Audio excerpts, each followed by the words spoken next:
Praise the lord. ప్రభువైన యేసుక్రీస్తు నామమున ఈ కార్యక్రమమును వీక్షిస్తున్న మీ అందరికీ శుభములు తెలియజేస్తున్నాను. విజన్ క్యూటీ ఫెలోషిప్ వారి యేసుతో ఏకాంత సమయం ఈ క్వైట్ టైం కార్యక్రమానికి మిమ్మల్ని ప్రేమతో ఆహ్వానిస్తున్నాను. దేవుని వాక్యాన్ని అనుదినం ధ్యానించే సమయం దేవుడు మనకు దయచేస్తున్నాడు. అందుని బట్టి దేవునికి వందనాలు తెలియజేస్తున్నాను. కీర్తన గ్రంథము నుండి మనం వాక్యాన్ని ధ్యానిస్తున్నాం. ఈరోజు మన ధ్యానం కొరకై ఏర్పాటు చేయడం లేఖన భాగము కీర్తన 140. ఇందులో మొదటి 2 వచనాలు అలాగే 6, 7 వచనాలు చదువుకుందాం. యెహోవా దుష్టుల చేతిలోని నన్ను విడిపింపుము, బలాత్కారం చేయవారి చేతిలో పడకుండా నన్ను కాపాడుము. వారు తమ హృదయములలో అపాయకరమైన యోచనలు చేయుదురు, వారు నిత్యము యుద్ధము రేప చూచుచుందురు. 6, 7 వచనాలు. అయినను నేను యెహోవాతో ఇలాగు మనవి చేయుచున్నాను, యెహోవా నీవే నా దేవుడవు, నా విజ్ఞాపనలకు చెవియొగ్గుము. ప్రభువైన యెహోవా నా రక్షణ దుర్గము, యుద్ధ దినమున నీవు నా తలను కాయుదువు.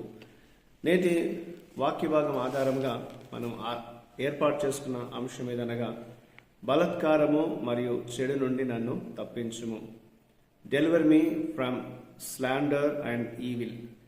నేటి వాక్య భాగం యొక్క సారాంశాన్ని మనం ఆలోచిస్తే, దావీదు నిరంతరం దుష్ట శత్రువులచే పీడించబడ్డట్లుగా లేఖనం తెలియజేస్తుంది.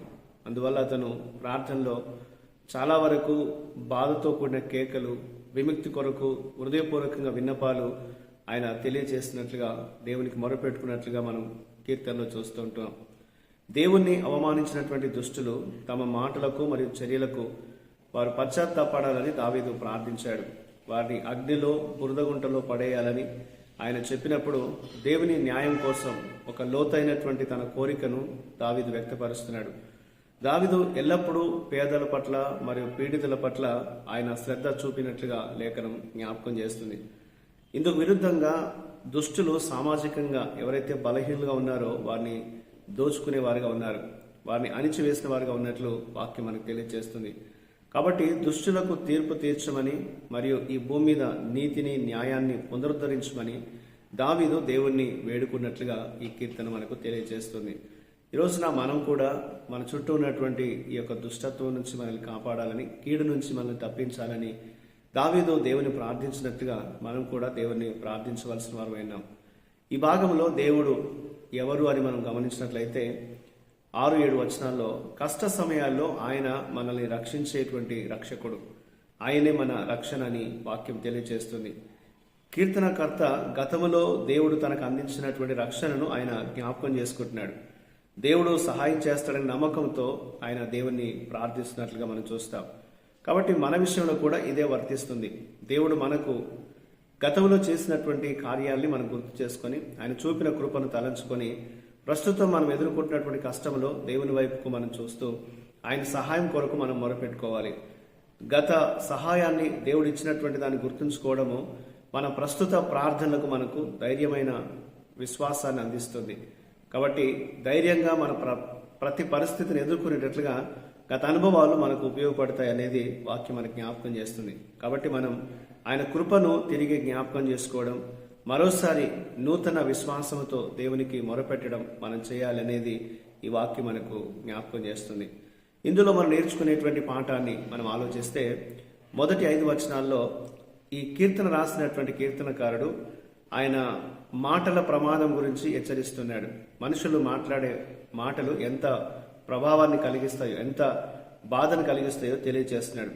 మాటలు కనిపించినప్పటికీ కొన్నిసార్లు అవి భౌతికమైనటువంటి ఆయుధం కంటే కూడా ఘోరమైనవని లేఖనం తెలియజేస్తుంది.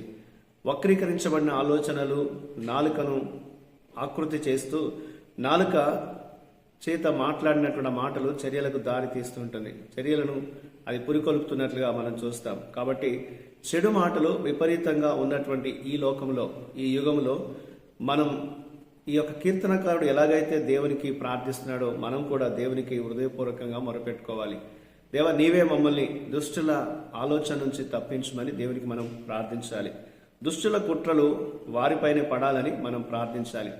దేవుడు మనల్ని మన ప్రతి ప్రమాదం నుంచి తప్పించి ఆయన కాపాడుతాడనే విశ్వాసం మనం కలిగి ఉండాలనేది ఈ కీర్తన మనకు జ్ఞాపకం చేస్తుంది. కాబట్టి ప్రతిరోజు కూడా మనం ఎదుర్కొంటున్నటువంటి విపత్కర పరిస్థితుల నుంచి దేవుడు మనల్ని తప్పించి ఆయన కృప సహాయాన్ని మనకు అందించడం ద్వారా దేవుడు మనల్ని లేవనెత్తలాగున బలపరచులాగున దేవుని సహాయాన్ని కోరుతూ మనం ప్రార్థించాలనేది ఈ వాక్య భాగం మనకు జ్ఞాపకం చేస్తుంది.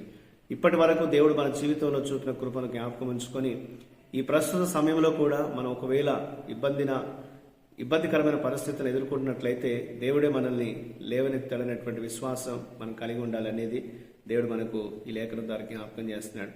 దేవుని ప్రార్థించినప్పుడు, దేవుని వైపు చూసినప్పుడు దేవుడు ఎప్పుడు కూడా మనల్ని ఆయన విడిచిపెట్టాడు. ఆయన జ్ఞాపకం చేసుకొని మనల్ని లేవనెత్తాడు, మనకు సహాయం చేస్తాడనేది లేఖనంలో మనం చూస్తున్నాం. కాబట్టి కష్ట సమయాల్లో మనం ఎదుర్కొంటున్నటువంటి విపత్కర పరిస్థితిలో ఆయనే మనకు రక్షణ. ఆపత్కాలమున నీవు నాకు మొరపెట్టుము, నేను నీకు ఉత్తరం ఇచ్చదను, నీవు నన్ను మహిమపరచదు అని కీర్తన 50:15 దేవుడు సెలవిస్తున్నాడు. కాబట్టి మనం ప్రతి పరిస్థితిలో దేవునికి ప్రార్థిస్తూ దేవుని సహాయాన్ని కోరుతూ ముందుకు సాగాలనేది దేవుడు మనకు ఈ వాక్యాన్ని బట్టి తెలియజేస్తున్నాడు. ఆ రీతిగా మనం దేవుని ప్రార్థిస్తూ దేవుని కృపను పొందుతూ బలపరచబడుతూ ముందుకు సాగేటట్లు దేవుని మనం ప్రార్థన చేద్దాం. ప్రేమన దేవా, నీకు వందనాలు చెల్లిస్తున్నాం తండ్రి. బలత్కారుల మాటల నుంచి మమ్మల్ని కాపాడండి, విడిపించండి.